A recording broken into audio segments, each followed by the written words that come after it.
everybody wants to lead until you lead, till you have to lead, right? And then sometimes the things that are associated with leadership become a lot to kind of carry, right? So, I mean, I think to me, getting that first check, getting that first payroll run, the responsibility of leadership, owning the outcomes, to me, all kind of come together as, a piece of entrepreneurship and, some of the core tenets that I think are responsible, at least been, pretty important in my journey.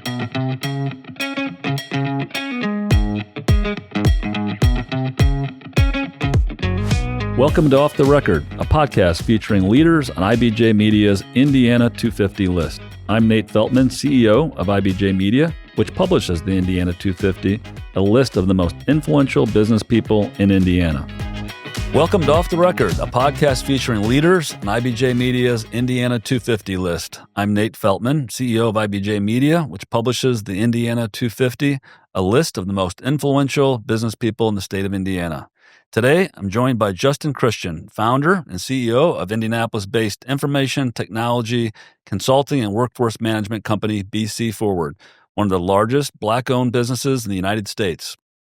Justin grew up in Greenwich Village in New York City, the son of a jazz club manager. He wanted to become a professional trumpet player, so he signed up for the music program at DePauw University in Greencastle and moved to Indiana to pursue his dream. But rather than pursuing a professional music career, Justin opted in college to switch his major to computer science and interned at Eli Lilly and Co, which ultimately led to a job offer after graduation. Justin worked at Lilly for a couple of years before deciding to strike out on his own as an entrepreneur and start a computer consulting firm. He and partner Tony Booker started the two-man firm Booker and Christian with about $1,500 and their personal credit cards. The idea was to create a small firm known for great customer service. A little over 25 years later, it's a global IT consulting and workforce management services provider with 5,000 employees spread across a network of offices, including its headquarters here in Indianapolis and its development center in India with more than 1,000 employees.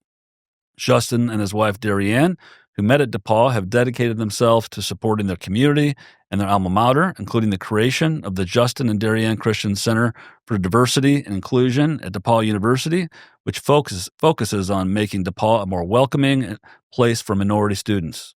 Justin serves on the boards of the Central Indiana Corporate Partnership, First Internet Bancorp, the Lumina Foundation, and the Board of Trustees at DePauw University.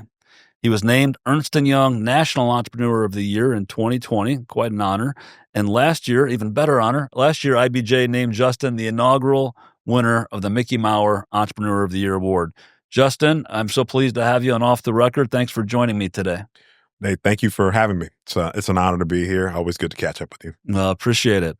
Well, I want to talk a little bit about your background, of course, and how a New York kid ended up studying at DePauw and then, of course, founding a major business enterprise here in Indianapolis. But it sounds like the beginning started with the trumpet, which is why we've got a little prop here. But it sounds like it started with the trumpet. But tell us what it was like growing up the son of a jazz club operator and how you ended up loving the trumpet and ended up here in Indianapolis at DePauw. Well, excited to share my journey. And when I saw the trumpet here, I joked. I said, "Okay, hopefully nobody's asking me to play that today because I think the podcast would go in a much different direction." But yeah, my path to Indiana, it wasn't necessarily, I guess, on the roadmap, right? Not quite completely as random as it might seem. My father spent a couple of years out here when I was in high school, so I did have an opportunity to kind of visit out here. And then heard a little bit about DePauw, through that connection. As you mentioned, I went to high school for performing arts, school called LaGuardia High School of Performing Arts, majored in, instrumental music, focused on the trumpet at the time. And, I thought that would be kind of a path I would go down. A lot of famous people came out of LaGuardia. Actually, Adrian Brody was one of my classmates, just received the Oscar. Wow. A couple nights ago. Neat. And So, being around people like that, who wasn't going to be a star, right? And, as you start to kind of, continue to practice, you realize, man, there are people that are a whole nother level. And, I realized, okay, man, this might not be a way that I can kind of earn a living for myself. So, found DePauw and fell in love with the place when I got there. And, why would you think a kid from New York City would kind of, gravitate to a place like Greencastle? Yeah. Certainly a lot different than what I was used to. But I was at that point in time in my life just looking for something different, right? And, looking to mix it up with a different group of people. And, had a variety of great relationships growing up in the city, but, great people at DePauw, great professors. And I mean, DePauw was so focused on just academics and, got a chance to throw myself into classes that, were just really interesting to me, around a bunch of people who were just really trying to, push themselves in a variety of different ways. And it was a great experience. Had established some great friendships, with not only classmates, but also, professors. And, initially started off with this idea of, majoring in music when I got there, but that transitioned into, a degree in computer science. And that was a little bit random. Had a roommate who was majoring in comp sci, and he said, hey, maybe we can do this together. And, one thing led to another, and something about kind of the improvisation of music and kind of, IT and technology and algorithm development, it somehow all clashed for me. And, here we are 30 years later, and, who would have thought, right? So your father was involved with jazz clubs. Were you exposed to jazz at an early age, or did you? Yeah. Did you exposed to musicians at an early age? Yeah. So you mentioned Greenwich Village, and I mean that's kind of just the center of the bohemian world, right? I mean, artists, musicians. And so, I grew up right across the street from a world famous jazz club called the Village Vanguard. And he worked at a club, not the Vanguard, but something very similar, very hot at the time. So, it wasn't uncommon for me to kind of just go hang out with him. The music sets would usually start 7:00. They'd have 3 sets a night. So you get a 7:00 show, then there'd be like a 9:00 show, then like the 1 a.m. show. So, when my mother was out of town, I might be able to kind of hang out there pretty late. And it was a lot of fun. And I mean, you got a chance to meet, people that, world famous musicians, right? I mean, just folks that, would just kind of completely blow you away. I mean, geniuses. Yeah. Right. Yeah. And just kind of really sit down with them and talk to them about just life and music. And I mean, it was to be a high school kid or a high school age person, kind of just being around that environment, man. I just learned so much. Yeah. Right. And actually my youngest daughter, her name is Ellington.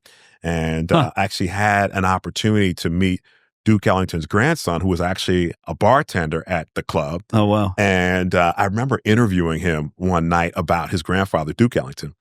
And he actually sat there. He said, okay, ask the questions. And he actually wrote down the answers to the questions. So, I mean, I was just asking him random stuff like, hey, what was it like growing up around, Duke Ellington, and just kind of, just things that you would, think as his grandson he would know. And lo and behold, I kept those cards, right? So now that I have a daughter named Ellington, like it was just kind of like cool. just magical that I'm able to kind of share that with her now and be like, hey, here's the person that you were actually named after. Cool. So, man, so my dad worked at places like that, and he's just a great guy. He was actually a social worker who kind of fell into managing jazz clubs.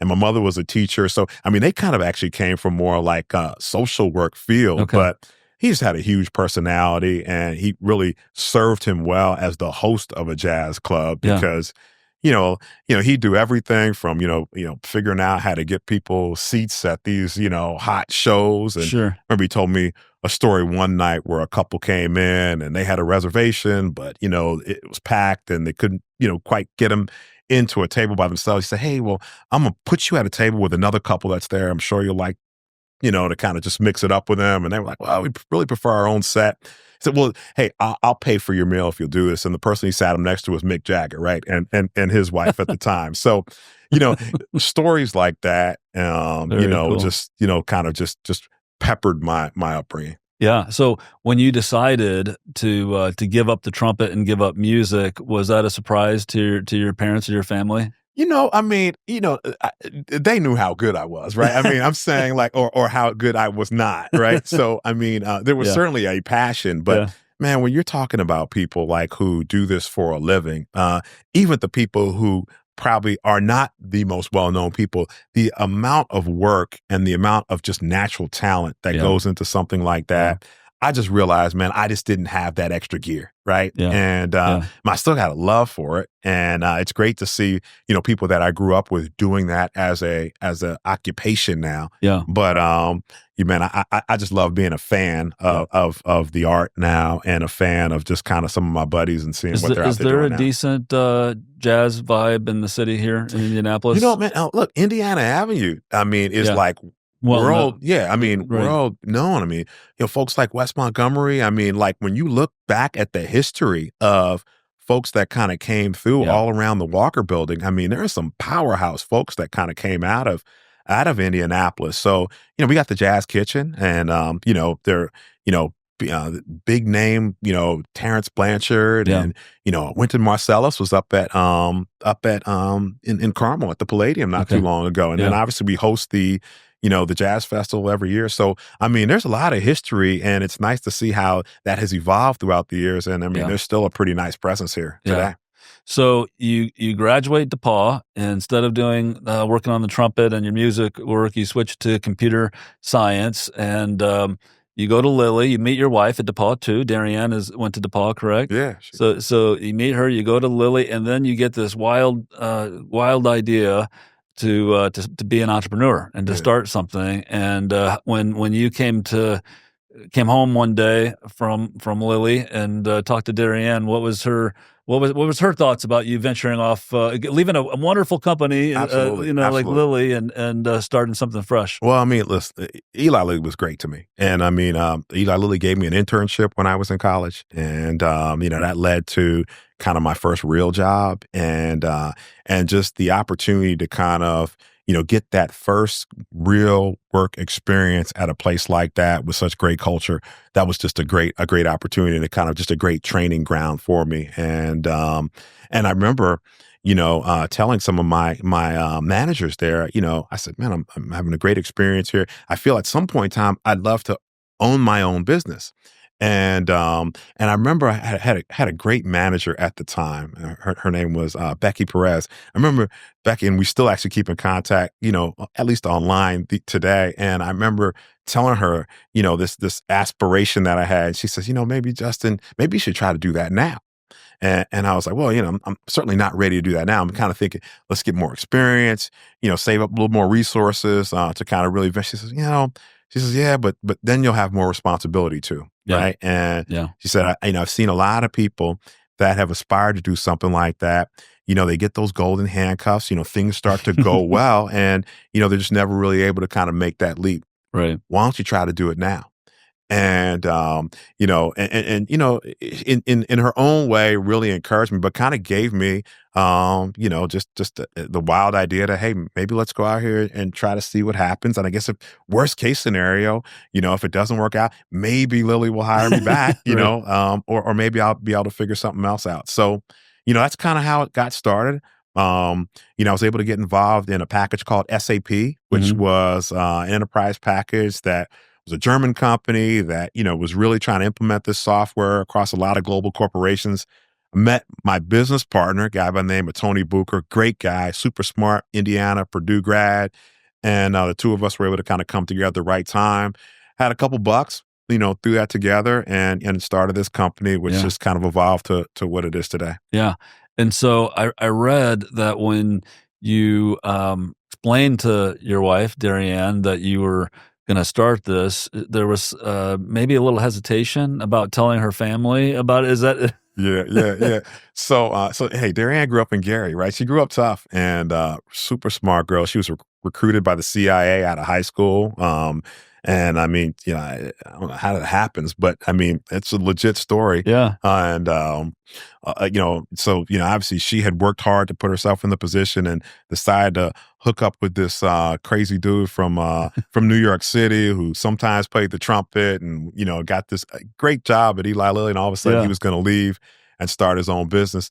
So, she had two brothers who were, very protective of her. And, so, I had to just kind of make sure that, at least they knew I had a plan and had, our collective best interests in mind. So yeah, we have a lot of fun. We kind of look back on some of those stories. Yeah. So, Darrianne hasn't had necessarily a formal role with BCforward, but I know she's been a big part through the years. How do you describe how she's helped you grow to today? What is such a unique and large enterprise? Oh, well, so many stories, and I mean, her contribution, it's priceless. You can't necessarily put a number on what she's been able to do for me, both personally and professionally. And, I often joke back to, in those initial stages, look, we bootstrapped the business, right? So, and I'm not saying that's the right way to start a business, but that's what we did. We threw our own resources in and you had to make a little bit more than you spent, and that was your profit. And that's kind of what you lived off of. And you reinvested a couple bucks and, one thing led to another. But in the initial stages, in our attempts to demonstrate credibility with some, potential customers, we didn't have a lot of employees. So, there were times when I would ask Darrianne to go on these sales calls, and I'd say, listen, use your maiden name so they don't think that, we're related, because it's probably look pretty hokey if it's husband and wife in here trying to, sell this whatever solution. Right. And so, she would go in and, her maiden name was Howard. It's Darrianne Howard. And, we kind of act like we had this, strictly professional relationship. And so I often say that, Darrianne was the pinch hitter. Like, she was the one who, we'd bring in the clutch when we kind of really needed, someone to kind of come through. So, and she's continued to serve in that role for us in a variety of capacities, throughout the last 25 years. Yeah, that's fantastic. So you, of course, grew the company from a 2-person shop to what today is a significant enterprise. And I've always heard, and just knowing you a bit, I know that culture is really important to you. Company culture is important to you, and you have a reputation for having a very authentic and creative culture within your company. But for someone who started from scratch, an entrepreneur with two guys, how did you develop a company culture and today take from that small company to now what is a very significant large company? It continues to evolve, right? And you start off a company, it's 2 people, you can touch everything, right? And you hire a few employees, and we can touch them and we can get to know them, and we understand kind of what motivates them and what's important to them. And I always used to get so excited around the holidays because I enjoy, I like giving gifts, right? Yeah. And I always remember kind of going to the mall and, wanting to pick out a very special gift for every employee because I wanted to see their face when they got it, right? And it's just small things like that, to let people know how important they were to me, not only professionally, but personally, right? Yeah. And so when you kind of think about the culture, it was very organic. We focused on diversity. And when I say diversity, it's I just liked having a diverse group of people around me, right? Yeah. And that's diversity from all different perspectives. Sure. You know what I'm saying? Diversity, ethnic diversity, geographic diversity of thought, right? Just different experiences, all that type of stuff like that. So, that kind of naturally grew into a set of values and principles. Always wanted to make sure we went hard for our customers, right? Yeah. I remember I went to a class one time at Dartmouth and the professor said, fall in love with your customers, right? And so this idea of no matter what, making sure that this customer understood that we were there for them because we weren't big at the time, but hey, you were going to get a group of people that were absolutely passionate about doing the best possible work we could do. Yeah. And if we failed, you knew we failed swinging hard. Right. And, so eventually, customers continue to get confidence in your ability. People get motivated by that culture. They get motivated by that closeness, and that continued to feed itself. Right. Yeah. Now, as you grow, that's where the challenges start to come in because you can't touch everything anymore. Right. And a lot of times you're hiring people that you've never physically even seen, right? In all parts of the world. And so how do you continue to scale that culture in a manner that gets you some of those same outcomes that you got when you were small? And that's where it starts to get tough, right? So that's where, hiring the right leadership, making sure that they understood kind of what some of those core principles were when you first started the business and what some of those core things were that were important to you when you first started the business. And hopefully they can continue to push those things into how we scale the business, not only here in the United States, but all across the world. Well, that kind of leads into my next question, which is on your leadership philosophy. And talk a little bit about how that has evolved. And because it's had to, I know, over the years. And I'm sure it has something to do with the kind of people that you hire too, as you just, kind of referred to. But talk a little bit about your philosophy and how you lead today. It's not cookie cutter, and sometimes when I think about kind of my experiences, I often wish that in some ways I might have had the opportunity to kind of grow up in a corporation a little bit longer to kind of establish some of those tried and true management principles under somebody else's leadership, and then use those kind of in an entrepreneurial setting, right? Yeah. So a lot of what I have learned, I've kind of learned kind of on the job, right? Yeah. You know what I'm saying? So kind of building the plane as I'm going down the runway. And I'm not saying that arrogantly. I'm saying that like just in a real humble manner that, man, I haven't always got it right. Sure. And, there's been a lot of times on paper when I felt like, man, I've hired the absolutely right person and, great person, just not the right person for our particular environment. And then there's been other times when I felt like I've put somebody in a leadership position that was the wrong choice and they've just completely blown me away, right? So, trying to figure out, what were some of the things that we've done right? What were some of the things that we've done wrong? And how do you kind of feed into your people in a manner that they continue to stay motivated and want to do great work for you and your company and your customers? Yeah. Right? Yeah. So one of the things that I've really tried to do, I would say within more recent years is really try to feed into the success of my employees and specifically really try to feed into the success of my leaders, right? You hire people and say, man, I want you to be a CEO at some point in time, and, a lot of times when we're hiring folks today, we don't expect everybody to retire from the company from BCforward, right? Sure. I mean, we hope that they'll stay as long as they want to and as long as it makes sense. But man, if I can set somebody up for success long-term, even beyond BCforward, man, that's success, right? And if they can be an ambassador for me and say, man, I had a great experience there. And Justin, the team over there, they were great to me. And they're able to kind of be ambassadors out in a new environment for us.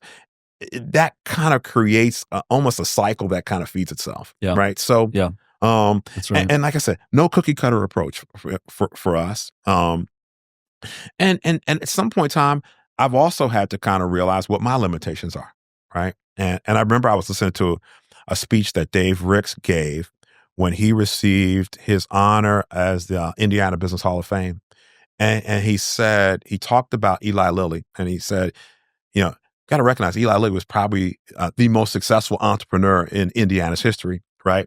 And he said, at some point in time, the Lilly family made the decision to hire professional management, right? And just talked about that recognition of realizing at some point in time, you got to realize maybe the company's outgrown your skill set, right? And so, trying to make sure that I'm stepping aside at the right time and allowing other leaders to kind of come up and kind of really take this organization forward. I think the thing I would love to be able to look back on and see a generational success story of BCforward where other folks are really kind of taking the organization forward in a manner that I'm not capable of doing. Right? Yeah, I think that's the sign of a great leader. You realize your limitations and you hire for the things that you aren't as strong at, and so I completely can relate to that. I try to do that myself. Sometimes better than man. You do a great job. We try. Man. Yeah. Well, most entrepreneurs who have been at it long enough, like you have. You experience some ups and downs, and not everything goes in a straight line up, right? So I'm curious, when you look back over the years and you look at some of the things that didn't go well, like what are there any challenges or failures that you that's kind of stick out as like, okay, that was one hell of a learning experience. I'm not going to do that again. Oh, well, okay. How long do we have? Right. How long do you have? Yeah. That's a setup question. Well, I'm not sure if I could talk about this, but Nate, our relationship goes way back, right? Even, pre-IBJ. That's right. I remember one time I said, Nate, I got to set up an offshore center. And somebody suggested maybe setting something up in Russia. That's right. Right. And in a previous life, you had done some work over in Russia. That's right. We exchanged some contacts. And, next thing I know, I jumped on a plane. I was over walking around Russia. And man, it was an interesting place even back then. And this was probably I'd say maybe 2003, 2004 timeframe. So there was kind of a sliver of time where a lot of U.S. business folks were kind of, seeing what they can do in that part of the world. And so my first offshore development center was in St. Petersburg, Russia. Yeah. Right. And I remember having a team of about 40 people over there. And there were a lot of benefits to working in that part of the world with the talent that was available over there. However, there were certain challenges, and I say benefits were extremely smart people, highly educated in a lot of sciences, but there was, I guess, an inflexibility maybe to kind of, how they would get their work done, which at that point in time in my evolution didn't necessarily translate into kind of that entrepreneurial mindset that I was trying to, grow within my organization. So I wouldn't say St. Petersburg was a failure because I learned a lot there. I met a lot of great people, and kind of it really established for me that, hey, we can go out here and do some things that maybe aren't necessarily conventional, right?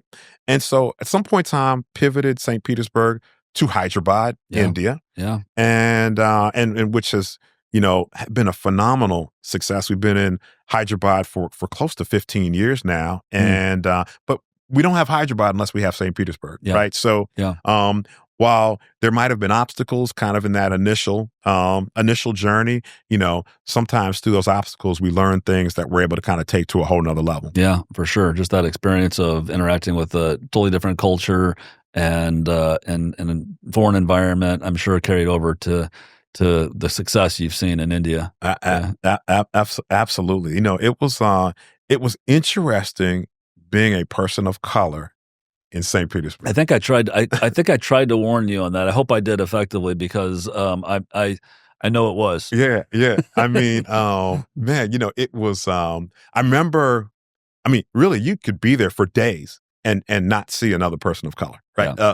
Right. And that was. I mean, there was a certain intensity about that, For right? sure. I mean, just kind of like I wouldn't say a tension, but I mean, it was just noticeable. Right. And so I remember at one point in time, I bumped into some African guys and I was pretty excited to see them. Right. And I was I kind of remember almost running over to them, trying to give them like a head nod. And it was they kind of looked at me hey, we don't know you guys. So, but let's just say after a certain period of time, I was ready to get back to, the diversity of Indianapolis. 100%. I can understand. I know. So tell me about, I always am interested, especially with entrepreneurs, to understand, what makes an entrepreneur.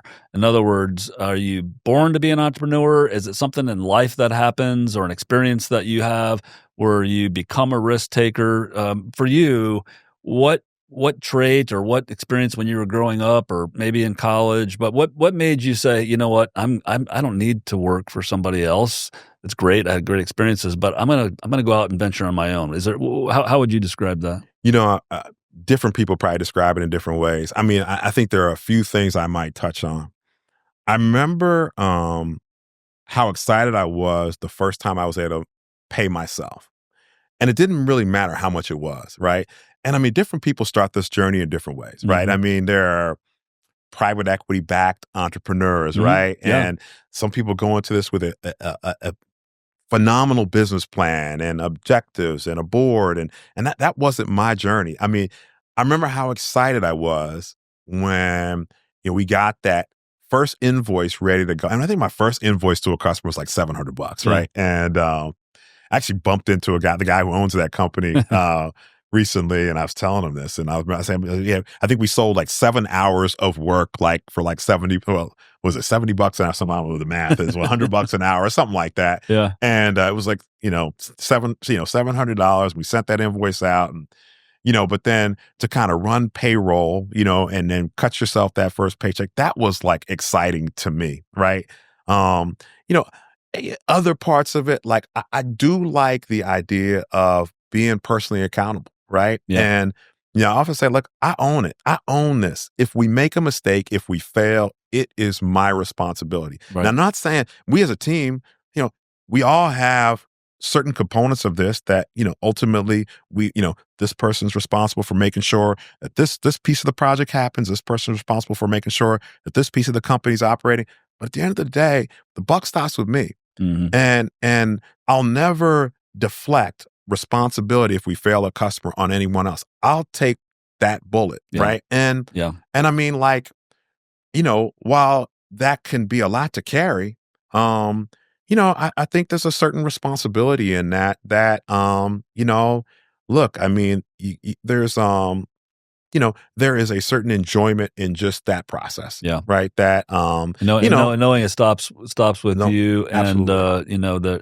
that success and failure. I mean, of course, success has a lot of, a big tent and a lot of people involved, but you want to make sure that things are going well, and I do think there's something to that in terms of going out, waking up every morning and realizing you get a lot of responsibility, and to your point, like holding yourself accountable to making sure things go well, right? Absolutely. Yeah. I mean, listen, nobody's going to force you to get up in the morning and go into the office, right? I mean, nobody's going to force you to stay up, late at night and re-review the financials, or look at a proposal that needs to go out, or just kind of fine-tune what you're going to say to an important customer or important group of employees.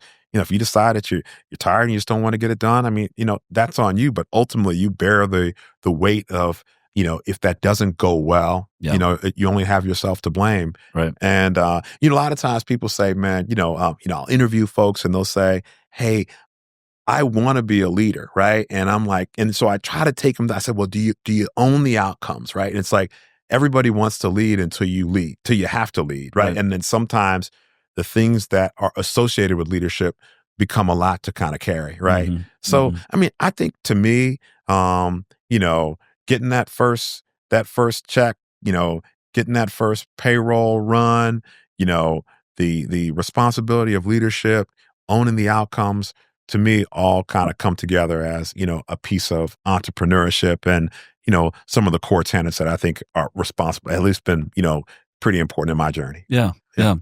So you decided to, of course, after you graduated from DePauw, start this company to make Indiana home, to make Indianapolis home. And you didn't have to. I mean, you've grown a company that probably could be, I'm guessing, but you'll tell me, it could be headquartered anywhere, right? And but you've decided to raise your family here and to make Indianapolis and Indiana your home state and home base. What was it about our community that you said, this is where I'm going to plant my flag? Looking back, I mean, I came out here in 91 to go to college, graduated in 95, went to work for Lilly. 30 years later, if you would have asked me that, no way am I in Indiana, right? Now, Indiana's evolved a lot. I mean, since, since then. So, I mean, there's a lot that has kind of grown up around us all here, which has been pretty exciting to be a part of. I'll often tell people 30 years goes by fast. Yeah. I'll meet kids now. I meet young people, 20-somethings, and I'm like, man, it's like snap of a finger, you're going to look up and you're going to be 50. I said, you start a company, you start working, you start having kids, you get caught up in, their lives and their responsibility, you get married, and, all those things, like a day becomes a week becomes a month, and all of a sudden you're looking back, a year, 10 years has passed, and, so, all of that's happening, and we're building this great business, and, it just seemed like, it just made a lot of sense to continue to stick with what worked. Mm-hmm. And on top of that, we made a lot of great friends here. right? And I mean, no matter what, everybody pretty much says that I run into in my circles is genuinely, it's pretty easy to meet people here in Indianapolis. Yeah. I mean, just even thinking back in our story, right? It's like, you and I just met on a random connection, and we're talking about doing business somewhere in some remote part of the world, and here we are, 20 years later, having this conversation. Yeah. And I don't think that organically happens as easy in maybe some of the larger cities, right? I think it's a little more difficult to kind of break into some of these little, circles. And so I think there's kind of a genuine nature to a lot of the folks. I mean, the folks who kind of pulled me under their wing here, that were some of the icons of Indiana business. I always throw out Bill Mays. Bill Mays, to me, I mean, he sat down and talked to me at a time when I knew he was busy. I had nothing to offer at all, right? And sometimes, I mean, I'll say, Bill gave me a contract for something that he did not need, right? Just because he knew I needed something to get me going. Yeah. And it was such an honor. I mean, he got like a Lifetime Achievement Award in New York. This group, the National Minority Supplier Development Council, gave him an award. And it was such an honor to sit there with him and Kristen, that's neat. 20 or so years later after that first meeting. Yeah. And so, friends, just the community building, while we're here, and, mentors like that. They have kids and they start to get their own, priorities, objectives, and, so it just continues to make sense for me right now. Well, I think you hit on what I actually think is our secret sauce, and that is the willingness and openness of people to get together, to take a meeting, to learn from each other. Bill Mays happens to be, he is an icon of this community, and he served on the IEDC board. Was one of Governor Daniels' first appointees back in 2005, and of course he said yes and was a great board member. Yeah. But I think that's our secret sauce. I mean, I always hear other communities that even in the Midwest that aren't as open and aren't as willing for people to take a meeting, and so I agree with you. Yeah. I think it's something that's special. If you think about where we need to grow as a community and as a city, and maybe it's a shortcoming, or maybe it's just an opportunity for growth. Is there anything that you say, gosh, this really sticks out as something we need to work on? I mean, there's so many opportunities, right? I mean, there's so many things we're doing well at the same time. I mean, when you think of, our academic institutions, I mean, those are world class. I mean, the investment that we're making in healthcare right now is pretty world class. Sometimes I wish our politics, I wish our politicians could get along a little bit better. But I mean, I don't necessarily know if that's an Indiana problem. I mean, I think that's probably all over these days. Yeah. I mean, I do believe that, some of the K through 12, especially in the inner city, Indianapolis. I mean, I think there's a lot of, families that are struggling. And, I know there continues to be a lot of groups that really focus on, how do we make sure that, as Indianapolis, as Indiana does better, we make sure all communities can kind of benefit from that. And that's inner city, that's rural communities all over the state, that are struggling. So, continuing to invest in, making sure that K through 12 are prevent the very best opportunities to support our teachers and support students that are going through that. I think that's certainly an opportunity. Something else I'll say is that I remember a couple years ago, I had the opportunity to sit down with Governor Holcomb, and I was talking about Black business success stories in Indiana. And I told Governor Holcomb, I said, I was reviewing Black Enterprise Magazine, and every year Black Enterprise Magazine lists out the 100 largest Black businesses in the country. And I asked Governor Holcomb, I said, what percentage of those businesses would you say were from the state of Indiana? And I said, just random. And if I asked you that question, I'm not going to put you on the spot. If I said, but I'd venture to say you probably would be surprised. Okay. And I said 10% of the top 50 Black businesses were from Indiana. Wow. Okay. That did not include some businesses that I knew should be on the list, but did not submit their information. Okay. Right. So I said, man, you have this little success story here that I bet you most of the people in the State House don't know about. Right. And, what do we do when we know we have something that we're pretty good at? We make more of an investment and we figure out how do we create more of that, right? Yeah, right. And so I think there are like things like that. That's awesome. That we're probably unaware of, but yeah, that's I'm glad you brought that to light. That's an awesome statistic, right. And one to be proud of, and one that we can grow. To your point, absolutely. Yeah. No, that's really neat. I appreciate you sharing that. So I wanted to ask you about, it wasn't long ago that BCforward acquired a publicly traded New York-based IT staffing firm called TSR Inc. Talk a little bit about that and what and how is it going since the acquisition?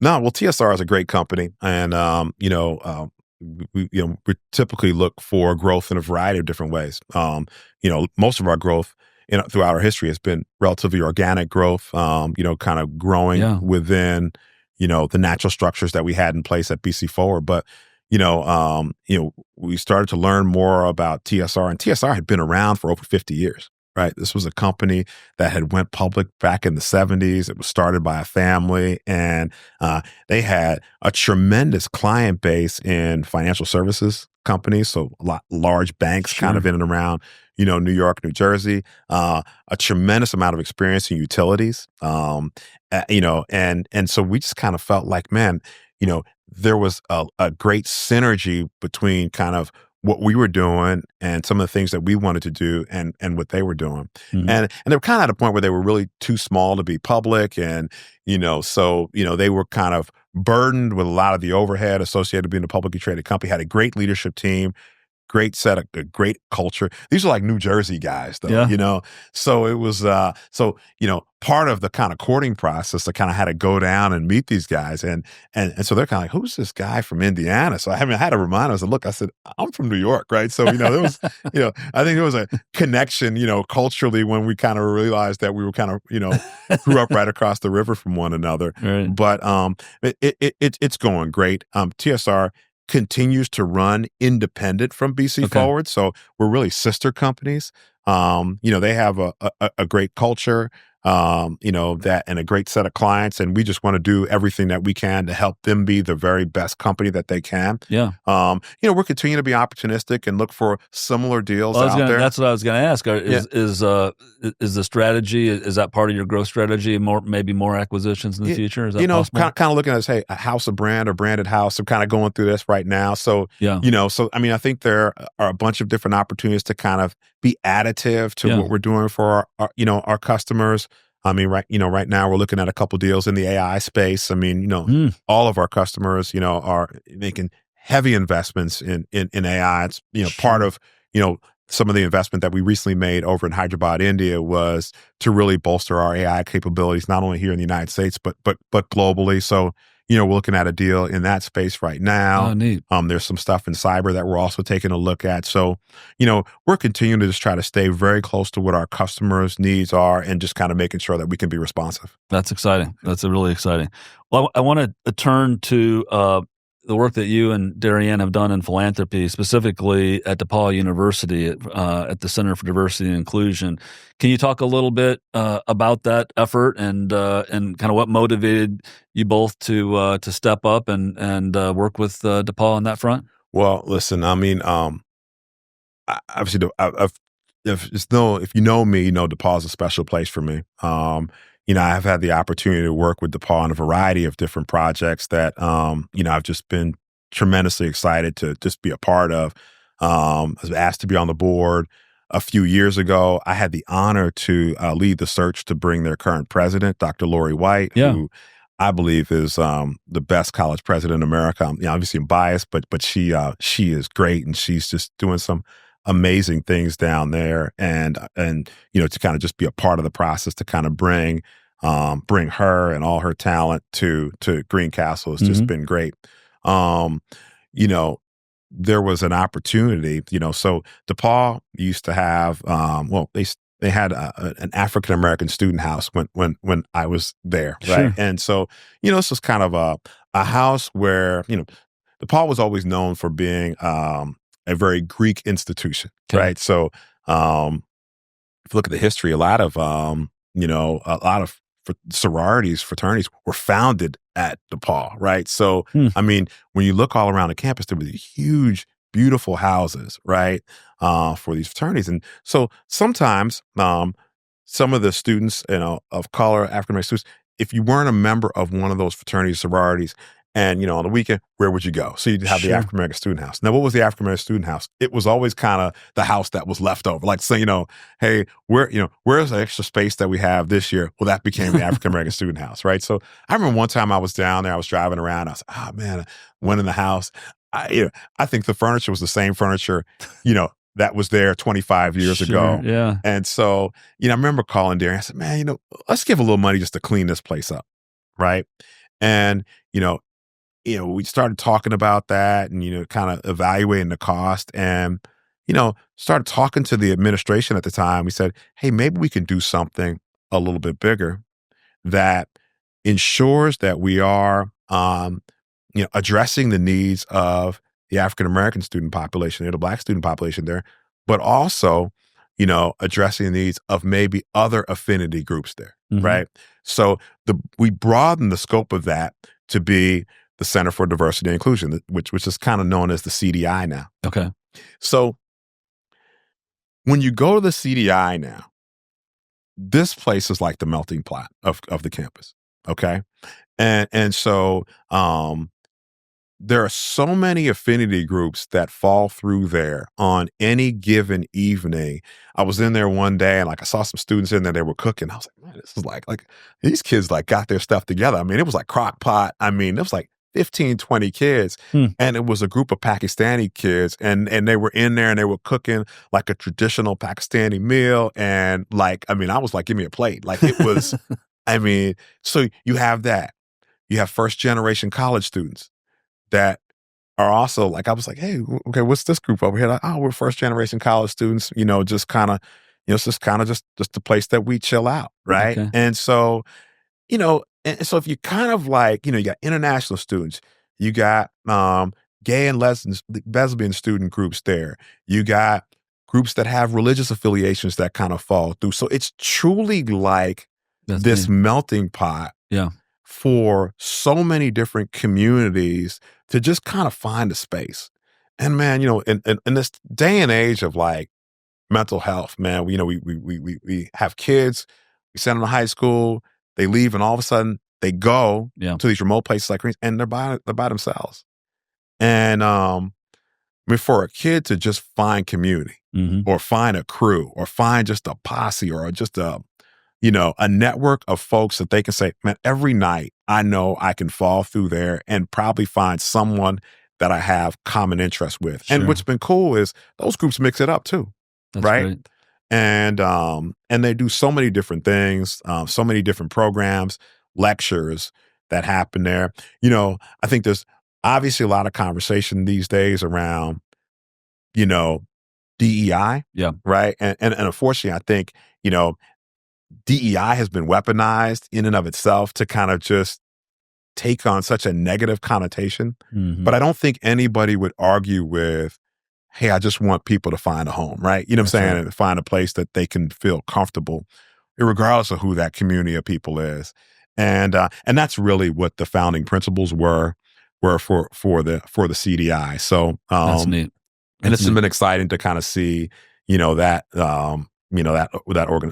place just continue to flourish on the Paul's campus. That's fantastic. Well, I know family is really important to you. You and Darrianne have 4 daughters, and I've read that your house is full of Legos. You're a Lego family. Tell me, do you get involved in building Legos with your daughters, or is that just your daughters that? Okay. So Lego has become it's kind of cool now. I think kind of growing up, Lego was this kind of right. this. Yeah. Corny thing, but now I see people like David Beckham kind of do Lego now. Nice. So there's some cool folks out there that are kind of into Lego these days. But so a few of my kids have really taken to it. And I remember during COVID, like me and my oldest daughter, who was home from college at the time, we got COVID. So we have a small little condo in Indianapolis. So her and I went to the Lego store, which we probably shouldn't have been out, but we masked up, went to the Lego store. We bought like the biggest Lego, which was like Millennium Falcon, nice. like 10,000 pieces. And like we had nothing else to do. So like on display in my office is like this massive 10,000 piece Millennium Falcon Lego, which is kind That's of awesome. like, our remembrance of that little period of time when we had COVID. So That's yeah, cool. we've done probably, dozens of Lego sets throughout the years. And yeah, I do have 4 daughters, aging from 22 down to 9. I mentioned Ellington earlier in the set, my youngest. And they're just brilliant, great human beings, all within their own right. And I say my proudest accomplishment, as a human being. Now the women don't gang up on you or anything, do they? Well, said, hey, there's no winning that conversation. So I'll just say, you already know the answer to that question. Well, the Millennium Falcon story is so cool. I'm a huge Star Wars fan, so I've got my own Star Wars collection. But I know I've seen before just how big that thing is, and that must have taken you a few days, more than a few days. It's massive. It's like sitting way up in my office, because I'm like, I don't want anyone to touch this thing. Cool. So I don't think we'd ever be able to get it back together. But that's cool. Well, Justin, we've made it to Off the Record Speed Round, where I ask you some quick questions, and you can give me as long or short of an answer, but most of them are quick questions. So I always finish the interview with these questions. Your favorite movie? Ooh, my favorite movie. Okay, well, I got one, but my wife would be upset if I said that one. Man, I'm an Iron Man guy. I mean, Iron Man the first one. Okay. Avengers, the first one. That was probably one of my favorites. So like, the Marvel movies kind of all get me. Black Panther. So I know I'm not giving you one, but I'm giving you kind of a grouping, right? Genre. Yeah. Favorite place to vacation? Oh, we had a chance to go to Marrakesh. And it just absolutely blew me away. So we stayed at a fabulous hotel, the culture, the food. Yeah. That was great. So that list continues to evolve though. For a musician, I bet you've got your favorite musical artist. Who's your favorite musical artist? Oh, I got to go with Duke Ellington. There you go. So, Stay consistent. Duke Ellington, John Coltrane. Yeah. So What's your favorite sport to watch? Baseball.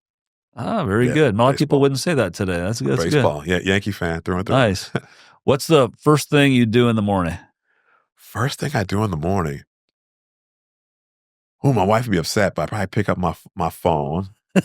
More times than not, it's probably because now I have college-age kids, so I'm just kind of seeing that I get a text from them last night that I kind of got to jump on, right? So I get that. It's kind of like, okay, no text from them, put that back down, good. And just kind of try to decompress and just think about what my day is going to be like. What is the food that you can't live without? Oh, food I can't live without. I'm still like, man, I'm New York pizza. Are you? Yeah, I mean, it's just like you get a good slice of New York pizza, and man, can't beat that. Pacers or Knicks? Since you're a New York guy. Come on, Nate, how you going to do me like that, man?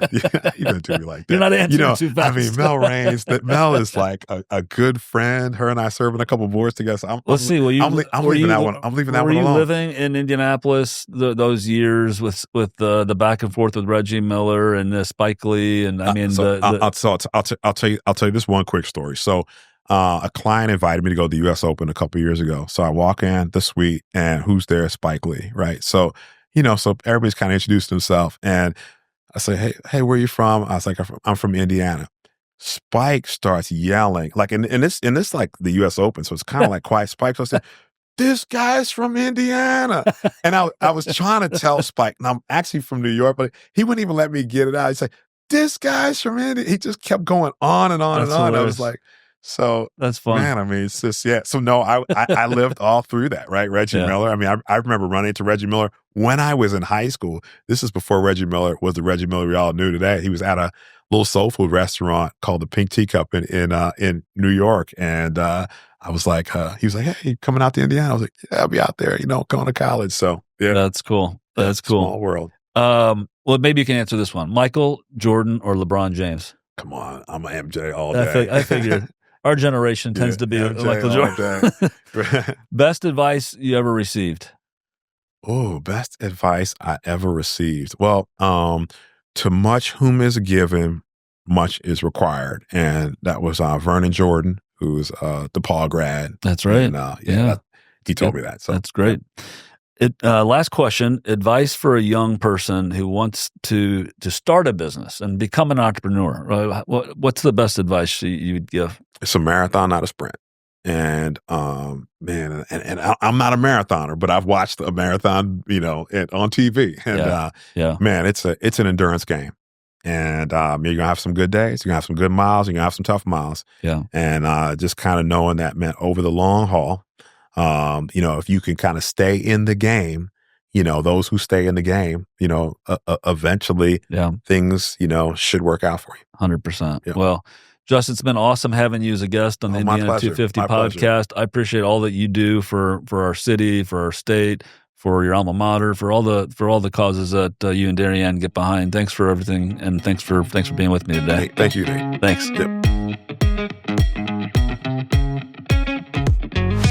To learn more about other leaders on IBJ Media's Indiana 250 list, go to indiana250.com and look for a Page 2 feature each week in IBJ.